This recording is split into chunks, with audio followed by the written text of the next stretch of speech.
And now, back to Hail Varsity Radio. Back into it. It's Hail Varsity. We are welcomed and pleasure to say hi to head coach, father of the air raid, Hal Mumme, with us, a longtime coach in college football. Coach, great to spend a few minutes with you at Hail Varsity. How's your Friday going? Oh, pretty good. We're down here in San Antonio putting together our International Football Alliance franchise, and I'm going to be the head coach and GM. So we're going to play this summer with a bunch of guys, future NFL guys. That's incredible. You say international. Let's dive into that for a second. Sure. The scope of it being international, what are some of the different countries that have picked up love for American football? Well, we're going to be on TV worldwide. We've got several deals with that'll be announced soon with several platforms. Every team's going to have 5 international players on it. And we've got a franchise in Chihuahua, Mexico, as well as San Antonio, Dallas, Baltimore, Tampa, the Ohio Valley, and Huntsville, Alabama. All right. So first season, 7 teams, and we'll play in June and July and have the top 4 teams play off in early August. Okay. How long has this been in the works? We've been working on it for about 2.5 years. I coached in the spring league in 2021 and really had a love for working with guys that age and in that group. They're humble people. They're fun to work with, and all they really want is some film so they can get another shot at the NFL. So we had a lot of success in the spring league, and then Jason Adams, who's the owner of the IFA, contacted me and wanted me to be one of the GMs and head coaches in this league, so I agreed to do it. So I've been working on it for about 2 years. That's awesome. To relate this back to Nebraska, this past offseason, Coach, Nebraska went and got themselves a German monster of a man. His name is David Hufkin. He is going to be working along the lines of scrimmage. I just want to get your thoughts, generally speaking, on the international market for college football, going out and recruiting guys. Do you think that's an untapped market that could change college football over the next years and decades, going international? Yeah, I think it's going to change a lot of recruiting because football has gotten so big all over the world. And, they're adding flag football to the Olympics the next time around. It's truly becoming an international game. And we've signed 2 of our 5 so far, and one of them played at OU and the other one played at Florida. And they're from Scotland and the Ivory Coast of Africa. Wow. Hal Mumme is with us.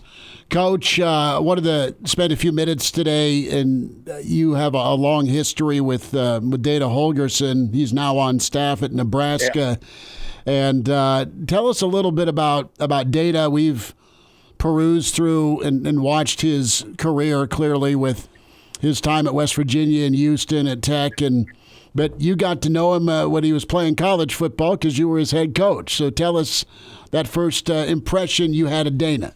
He's always been one of my favorite people and a brilliant football mind. And he worked for me at Valdosta State, and then he went to work with Leach, out at Texas Tech. And then he kind of went out on his own with Cliff Kingsbury and Kevin Sumlin at Houston.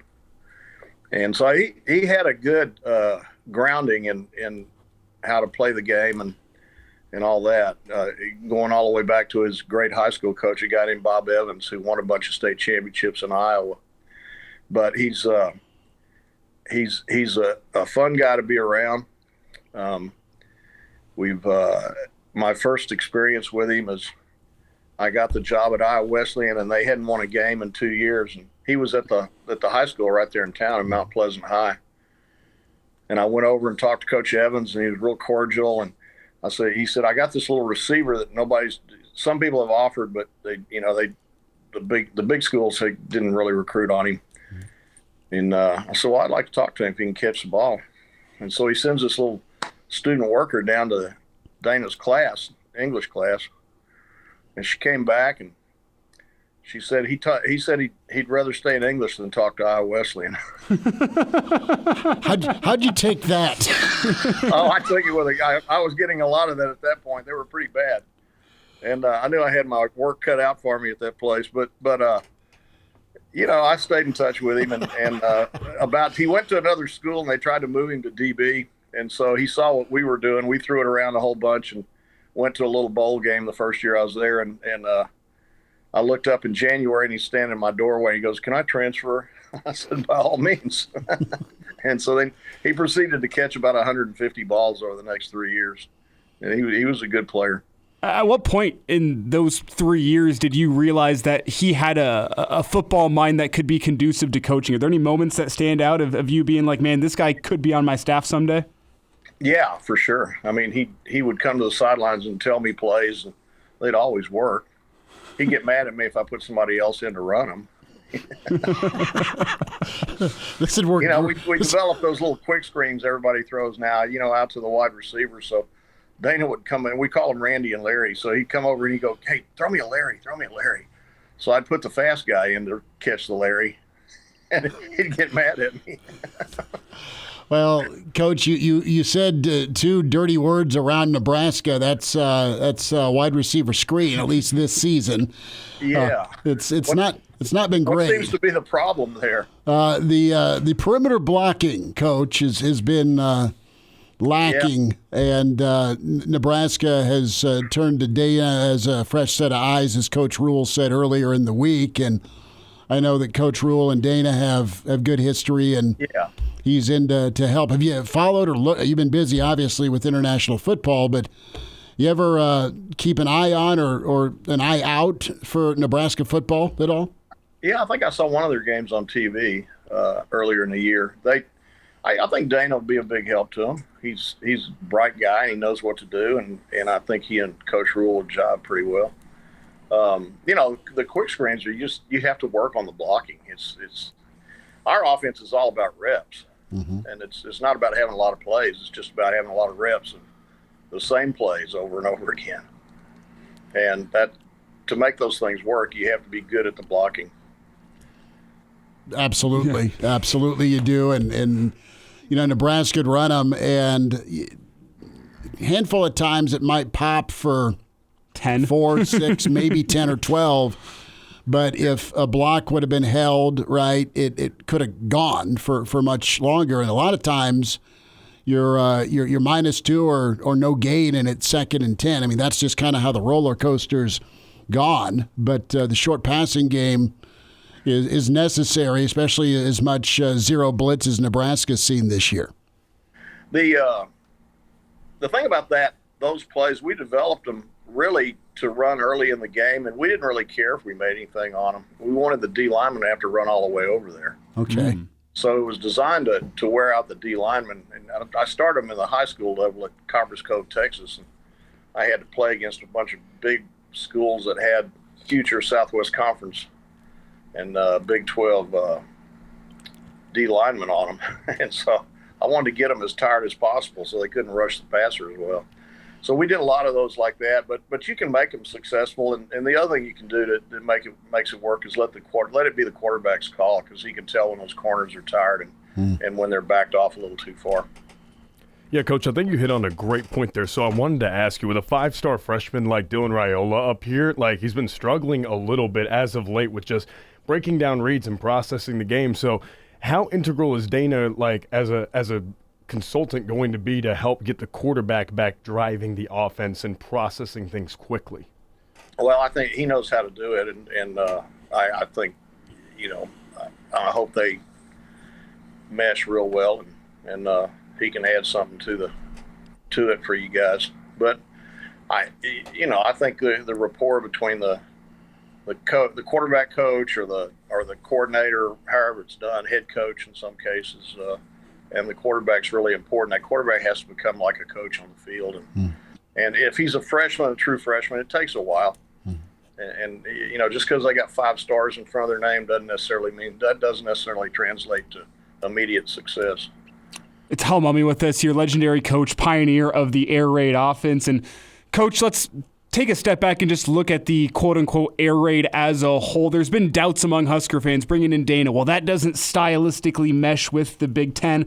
I want to get your thoughts on how the offense that you pioneered meshes within the Big Ten. Do you think that holds any weight? And then as a follow-up to that, do you think it's possible in a conference like the Big Ten to pass to set up the run? Because that's what you think of when you think of the air raid. Yeah, well, the answer to all that is yes. I never really cared about what the conference's style was. I just wanted our style to be what it was, and we wanted to be good at it.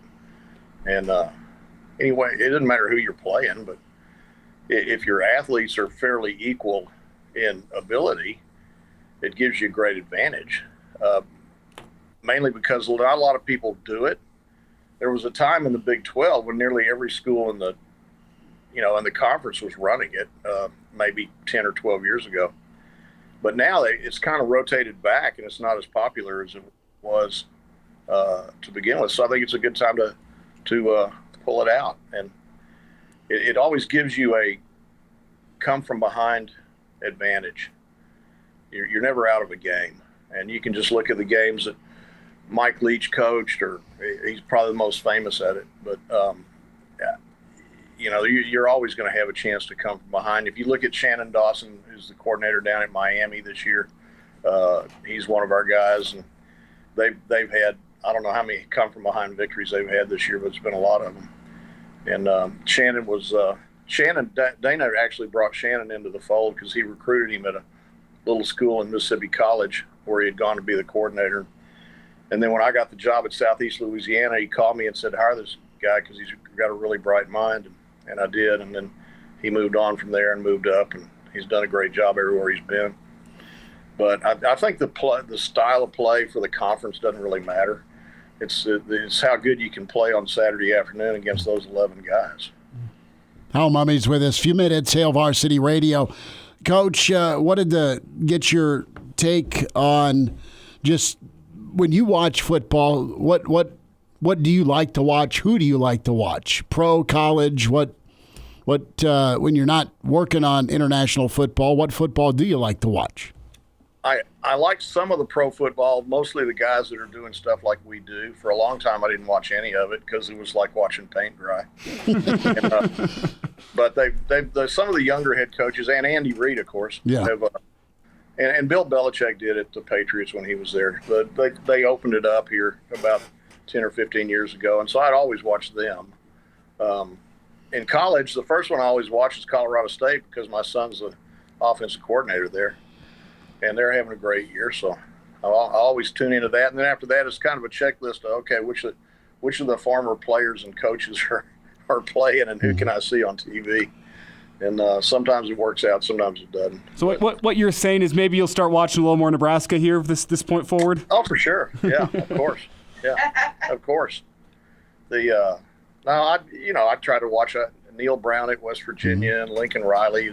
He's struggling a bit out at USC, but I still like watching him. And Deion Sanders at Colorado, he runs a lot. He's got one of my son's former assistants. Oh, wow. Helping with their offense, and one of my former offensive line coaches is on the staff there. So I watch them when I can. And Deion's done an amazing job of putting it in. And I went to Jackson State when he was there and watched him practice, and it was like watching my own practice. Yeah, Prime's done an incredible job. They were here early in the year, got drilled a little bit, but they have flipped it around, and they're knocking on that Big 12 title door if they can get a little more help. Yeah, that's true. That's true. But I like Matt Rule. I wish him well, and I think he was made a good hire to bring Dana in. Maybe he can get them sparked a little bit here on the home stretch. It's bye weekend for Nebraska, Coach Mumme, and the next trip is out to see Lincoln and USC. So that's next Saturday, a week from tomorrow. Nebraska's at USC. So we'll see how many points are put up between the two. I wanted to ask you, and we were fortunate enough over the years, a lot of years, of Coach Leach being on with us, and it all kind of started. I was working as a reporter for Fox Sports, and had a chance to interview Coach after they came to Lincoln and won, and this was 2009, and do a post game interview. I think they beat a pretty sound. I think this was an Ndamukong Suh's senior year. So Pirate comes in, goes 31-10 in Lincoln, and kind of hit it off with him. He connects with Jack Arute. I had interned for Jack when he was doing ESPN stuff, and I was still finishing up school, and just kept in contact with Coach. So loved having him on. I loved just chatting with him and miss him. But you and Coach Leach, your connection, the road trips at Iowa Westland, and I need to hear the story about that trip you guys took down to Key West to go get a punter. Yeah, we had, well, it was really cold, as you can imagine, in Mount Pleasant, Iowa in February, and our office was in the basement, so the only windows we had were those little window wells. Oh, no. And they were always filled up with snow. And so we're looking at our schedule, and we had gotten so good so fast, none of the small liberal arts colleges would play us anymore. So our schedule was filled up with all these schools that were, a division or so above us. We were independent, so we had to make our own schedule. And I'm looking at the schedule, and I told Mike, I said, we got the best team we've ever had here, and we may only win 3 games. I mean, it's just, the schedule's so daunting. I said, we need an edge. And anytime we needed an edge, we'd always go on the road and look for some ideas. So we flew down. Well, I could only get enough money to fly to Orlando. So we flew to Orlando and rented a car, and then I had told Mike, find somebody to recruit in Florida. And, of course, Mike being Mike, he finds a kicker in Key West. So we landed in Orlando, and the great Don Matthews, who won 7 Grey Cups, was coaching a spring league team in Orlando that spring. And I said, let's go by and see Coach. And so we did, and he was really gracious and let us hang out with the team and go to the meetings the whole day. And we're walking out to practice, and I said, Coach Matthews, what's your best drill? And I thought he was going to give me like a quarterback drill or something. And he says, oh, you watch bandit drill at the end. That's where we work on our 2-minute offense. And so we went out there, and I'd seen 2-minute offenses before, but I'd never seen them done this efficient and this fast. And I looked at Mike, and I said, that's our answer right there. There's our edge. And he looks at me, he goes, we're going to do it all the time, aren't we? I go, yeah, we are. It's going to be our 60-minute offense. So we came back and put it in, and the rest is kind of history, as they say. And that's what people know as the air raid, where you play fast and you throw the ball all the time, and you try to throw a lot of short crossing routes to people that can run. And we'd already got all that in, but what we added to it was the no huddle, and it resulted in a 10-1 and only playoff team in the history of the school. Wow, that's awesome. And then we all went to Valdosta State after that. Yeah, went to Valdosta and then Kentucky, and a lot of Jimmy Buffett. Sounds like Pirate had talk about Jimmy Buffett. Would you guys karaoke, or would you just listen? No. I've been trapped into that a couple of times, but I don't really like doing it. I'm not a very good singer. But I'm saying in the car as you guys are road tripping to go on recruiting trips, would you? We listen to Buffett all the time. Yeah. Tell stories. You remember when he it was the Thanksgiving before he died? That's my wife, Jacqueline. Hey, Jacqueline, nice to have you on the Hail Varsity show. And Mike called Hal at like 3 a.m, like he always did. And Hal would always answer. He wouldn't answer if I called at that time. He would always answer if Mike Leach called. And he said, Hal, we really changed the game, didn't we? That was awesome. That was awesome. They really did. They did. Hal Mumme with us here, Hail Varsity. Kids, when it comes to recruiting the air raid, I mean, there's got to be a lot of excitement, Coach Mumme, with just kids wanting to be in an offense like this. Oh, yeah, it got pretty easy to recruit. I mean, first of all, we play so fast during practice that we don't ever run any sprints at the end of practice. So for the big guys, that's the first thing that would always come out of my mouth is we don't run any sprints after practice. But what we didn't tell them was you're going to be sprinting on every play during practice. And then, obviously for the quarterbacks and receivers, they all wanted to do it. The guys you really had to work on the most were the running backs because, they kind of, the air raid kind of makes it sound like they're left out. Maybe tell them what Patrick Mahomes said. Patrick said that he was air raid. He wouldn't be in the NFL if it wasn't for the air raid. No, he said he wouldn't be as successful as it was. Well, Patrick played it in high school and in college, and so I think it had a lot of carryover for him. Well, but the running backs, what you got to do with them is you got to convince them that we're going to get you to the NFL because you're going to learn to do all 3 things. You're going to catch, you're going to block, and you're going to run. Well, obviously you know how to run already. And so that was the way we approached that. Coach Mumme, last thought, we'll get you out. It's been fun to connect with you and talk some football with Dana and his offense is. I remember him having just a killer offense at Okie State with Kendall Hunter at running back, 1,500-yard running back. So the balance and explosiveness was there, run or pass.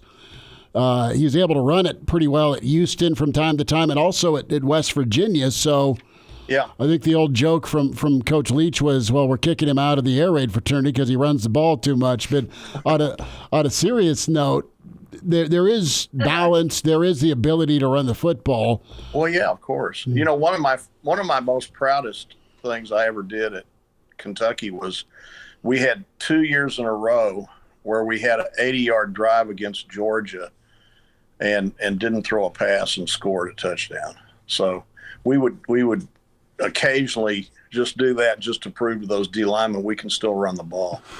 And we did that 2 years in a row on Georgia. So then they were about as good then as they are now. That was against Rick's squads, wasn't it?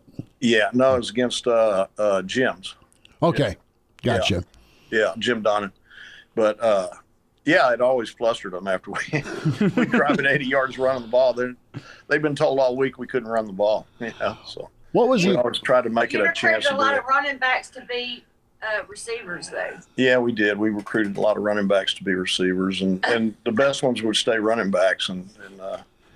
It's a fun thing to recruit too. And you just got to. The main thing about it, I think, is that we just knew what we wanted. Mm-hmm.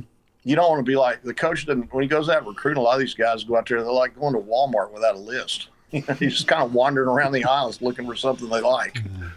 And we always knew exactly what we wanted. And I think Dana will help in that respect a whole bunch. See, unfortunately, that's my style at Walmart. So it's cousin Eddie with Clark. You know, it's 3 bags of Old Roy and broken ornaments. We need to pick this up. You come home with an ice chest and a ladder. You don't get what you. Yeah.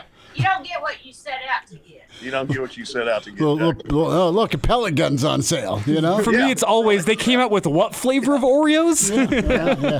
Yeah. Where's the screwdriver I went to get? Vodka's on sale. Sweet. Yeah. I love it. All right. Coach Mumme's with us. Coach, you take care. We'll connect again, and always appreciate you giving us a few minutes. Oh, I'm happy to do it, and I know you and Coach Leach had a great relationship, and he's we still think about him every day. Yes, we do. Well said, Coach. You take care. All right, y'all too.